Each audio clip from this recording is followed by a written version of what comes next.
Semua Bapak Ibu sekalian, ingat kalimat ini. Saya perlambat sedikit. Bonus yang Allah berikan kepada orang yang menjadikan 4 ini sebagai model dalam kehidupan.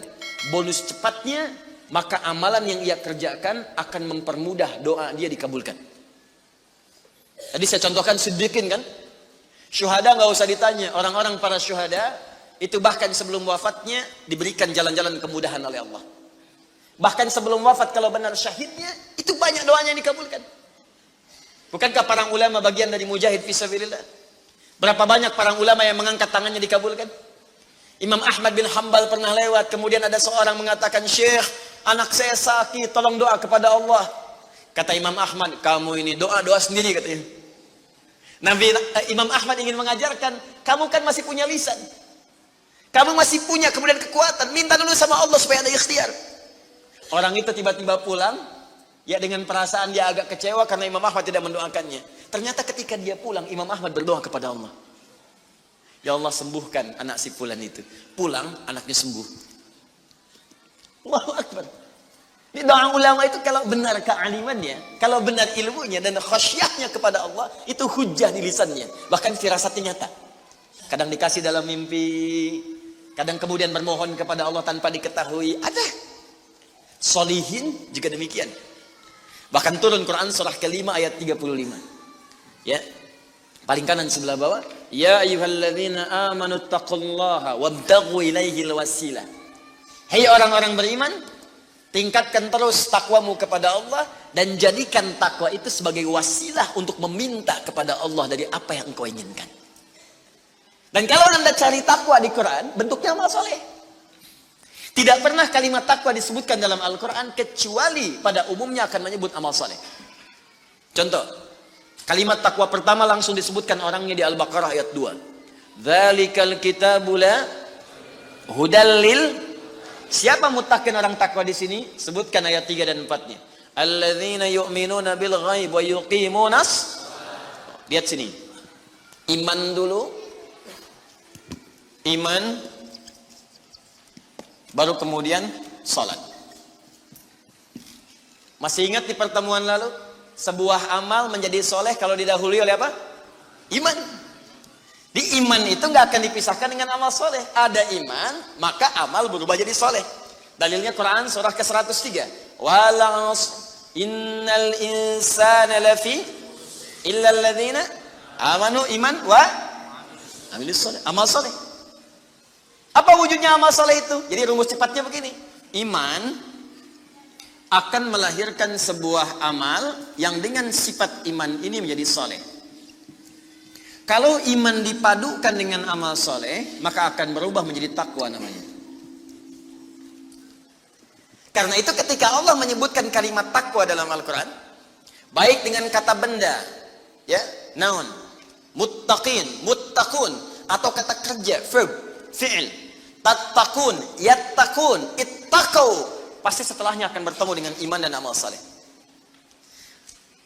Dzalikal kitabu la hudalil. Siapa muttaqin orang takwa di sini? Alladzina yu'minuna bil ghaib wa iman lis salat. Wa mimma razaqnahum infaq, dan seterusnya. Al-Baqarah 183. Ya ayyuhalladzina amanu kutiba alaikumus iman, ya ayyuhalladzina amanu kutiba alaikumus syiyam, puasa. Kama kutiba alal ladzina min la'allakum taqwa. Jelas? Maka ketika lihat rumusannya, lihat formulanya. Ini agak jarang dibahas ya. Perhatikan formulanya. Kata Allah di Quran surah ke-5 ayat ke-35. Ya ayyuhalladzina amanu. Hai orang-orang yang telah beriman. Alhamdulillah modal ini ada. Masih beriman? Alhamdulillah. Berarti modalnya sudah ada kan? Nih, yang dipanggil ini. Hai orang-orang yang telah beriman. Yang belum beriman tidak haid. Ittaqullah. Tingkatkan takwamu kepada Allah. Yang diminta ini. Perhatikan rumusnya. Hai orang-orang yang telah beriman, tingkatkan takwamu kepada Allah. Wabtaghu ilaihil wasilah. Dan carilah dengan peningkatan takwa ini wasilah untuk mengabulkan doa-doa yang kita mohonkan. Jadi kalau kita ingin cepat dikabulkan doanya, dituntaskan persoalan hidupnya, maka kata Allah rumusnya tingkatkan apa? Takwa. Sekarang kita ingin tingkatkan takwa, apa rumusnya? Takwa itu formulanya iman plus. Nah, intinya di sini amal soleh. Jadi kalau kita kumpulkan amal soleh, kumpulkan, itu salah satunya ciri meningkatkan takwa. Kenapa takwa ditingkatkan? Untuk mengentaskan problem kehidupan kita. Bahkan nanti ada yang belum berdoa, saking tingginya takwanya, itu masalahnya diselesaikan oleh Allah tanpa dia meminta. Dalilnya Ustaz, Quran surah ke-65, di akhir ayat kedua. Di akhir ayat kedua, di awal ayat ketiga. Wa may yattaqillaha yaj'al lahu makhraja wa yarzuqhu min haitsu la. Siapa yang mampu meningkatkan takwanya kepada Allah, salatnya meningkat dari yang fardu tambah sunnah, amalan hartanya meningkat dari zakat tambah infak, amalan Qur'annya meningkat dari sekedar baca mulai kemudian tilawah atau mulai menghafalkannya, amalan puasanya meningkat dari Ramadan mencari sunnah-sunnahnya, tingkatkan.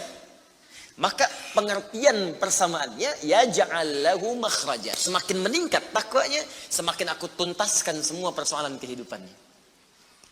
Di Bapak Ibu kayaknya nggak dapat masalah, padahal Anda tuh mengalami masalah sebetulnya. Cuman masalahnya sebelum dialami diringankan oleh Allah sehingga seakan-akan tak terasa. Ada yang langsung masalah dihadapkan di depannya, tapi diberikan ketenangan dalam jiwanya sehingga perasaannya nikmat saja. Padahal sebelumnya tidak begitu. Macet, sebelumnya menghujat, kadang mencela, klakson nggak berhenti, ya, bikin status juga, langsung kasih komen negatif, ya. Jakarta ke sini banjir, siapa gubernurnya misalnya? Apa solusinya? Ini begini, ini begitu. Apa solusinya? Apa ketenangan yang kita dapatkan? Tapi ada orang yang ketika dapat macet tiba-tiba Allahu Akbar, dia cuma klik dengan satu tombol, klik keluar murotal. Alhamdulillah ya Allah engkau kasih macet. Kalau enggak macet seperti ini, bagaimana aku kemudian mendekat kepadamu dengan mendengar murotal ini? Ternyata ketika macetnya 15 menit hafal ayat 3 ayat. Selalu ada hikmah dalam kehidupan. Sedang zikir, ada yang berdoa, itulah yang dimaksudkan. Dientaskan persoalan, diberikan ketenangan, dan dipahamkan tentang nikmat yang diberikan. Ada orang yang minta dulu.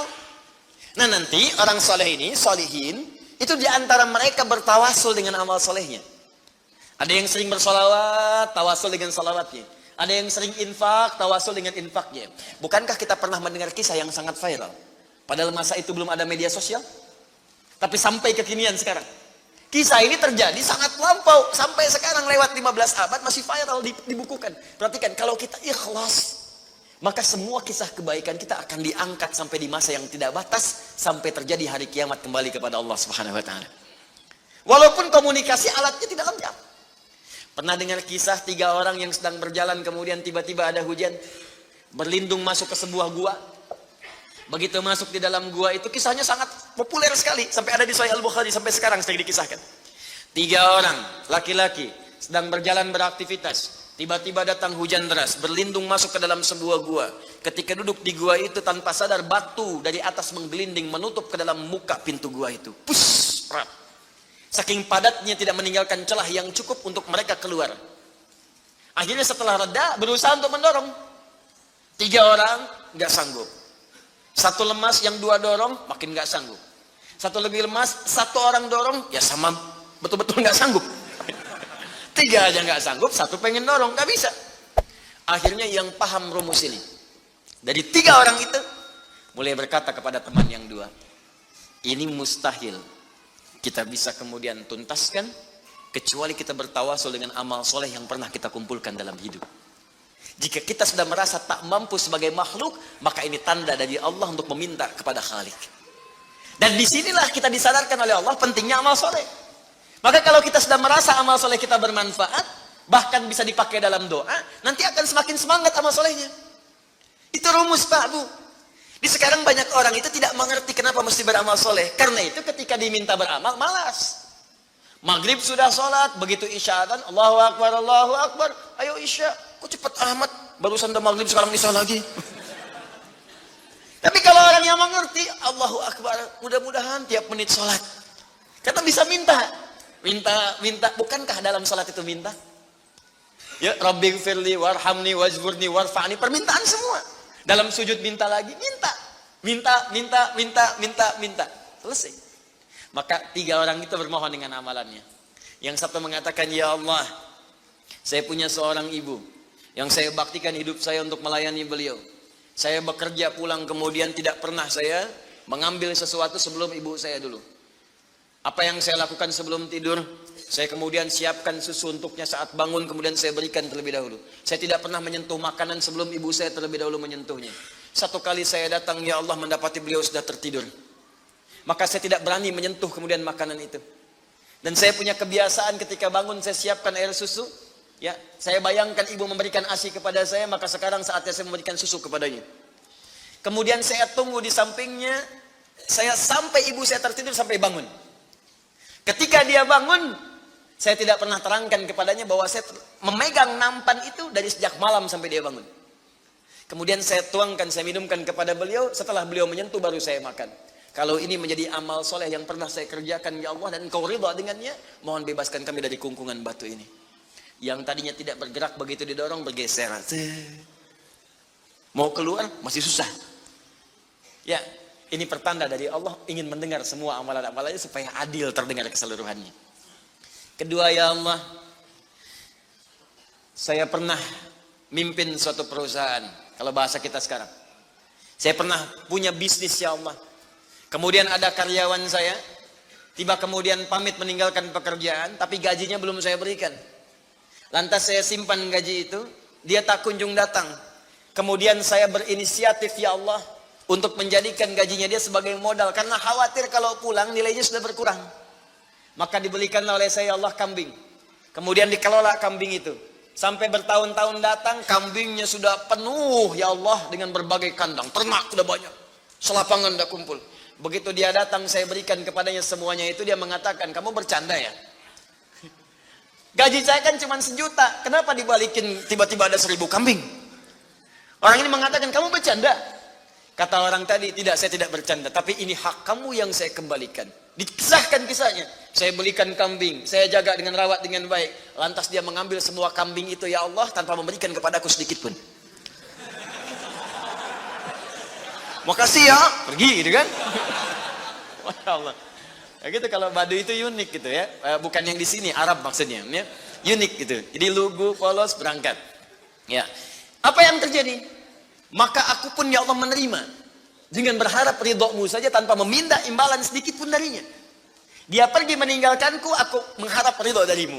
Maka aku bermohon kepadamu, ya Rabb, kalau dengan itu kemudian engkau ridho, maka bebaskan kami dari kungkungan batu ini. Didorong, geser lagi. Perhatikan bagian yang ketiga ini. Ini tidak mudah karena termasuk bagian dari dosa besar. Meninggalkan dosa besar mendatangkan anugerah yang berlimpah tanpa batas. Ya Allah, dulu aku seorang rentenir. Wah, banyak sekarang nih. Ya, yang benjol-benjol, yang catat-catat tuh. Dulu aku seorang rentenir. Ya. Kemudian, ya Allah, aku pinjamkan kepada orang-orang untuk mengambil bunga yang berlipat dan lebih banyak. Tapi aku mencintai seorang putri dari pamanku. Setiap aku lamar dia selalu menolak. Putrinya itu orang soleh, Pak, Bu, baik. Makanya di Quran jelas orang soleh nggak akan dipertemukan dengan yang kurang baik. Tapi jangan pesimis dulu. Caranya jadi orang baik dulu, nanti akan diarahkan pada yang baik. Sabar. Datang sendiri nanti. Ya. Maka apa yang terjadi? Satu saat aku punya kesempatan karena pamannya ternyata butuh modal, aku pinjamkan. Lama dia kemudian tidak bayar-bayar sampai menggelinding hutangnya begitu banyak terkumpul. Datanglah kemudian anak gadisnya kepadaku untuk minta keringanan. Maka aku katakan kepadanya, malam ini pun hutang bapakmu aku akan lunasi seluruhnya tanpa kecuali kalau malam ini engkau mau bergaul denganku. Maka anak perempuan itu sedih, merasa terancam, tapi tak mampu berbuat banyak untuk bapaknya, dia pasrah kemudian mengiyakan. Di malam itulah sejak aku siap-siap untuk menggaulinya, tiba-tiba si gadis itu dengan fitrah lisannya mengatakan, nih kalau orang nggak pernah maksiat, ini kalimatnya itu tinggi sekali. Besar, pengaruhnya banyak. Kata perempuan ini, ittaqillah, paman, bertakwalah kepada Allah. Satu kalimat di gadis itu menggetarkan pada jiwaku, melahirkan rasa takut yang sangat dalam. Aku lari meninggalkannya sambil mengatakan, sudah, bapakmu tak ada utang lagi padaku. Dan aku lari meninggalkannya. Ya Allah, kalau dengan perbuatan itu engkau ridha yang menjadikan aku bertobat sampai sekarang, maka mohon ya Allah bebaskan kami dari kungkungan batu ini. Begitu mau didorong, batunya sudah menggelinding jauh meninggalkan mulut gua itu. Kumpulan amal soleh yang digunakan wasilah untuk berdoa, terkadang akan cepat mampu mengabulkan apa yang kita mohonkan. Apalagi kalau yang dimintakan adalah pengalaman meninggalkan perbuatan maksiat yang besar. Kadang maksiat-maksiat itu jangan diikuti. Jauhi, tinggalkan. Nanti saat butuh, minta dengan amalan itu. Itu boleh, ayatnya ada. Yang nyuruh Allah berarti Allah yang menetapkan jalan. Salah satu formulanya mengerjakan itu supaya semangat beramal soleh. Amal soleh itu kan cuma dua. Kalau enggak if'al, wala taf'al. Do it, live it. Kerjakan, tinggalkan. Kerjakan sholat, jauhi zina. Kerjakan kemudian infak, jauhi bohong. Kerjakan ini, tinggalkan ini. Anda cukup kerjakan, tinggalkan. Dan dengan wasilah itu minta kepada Allah.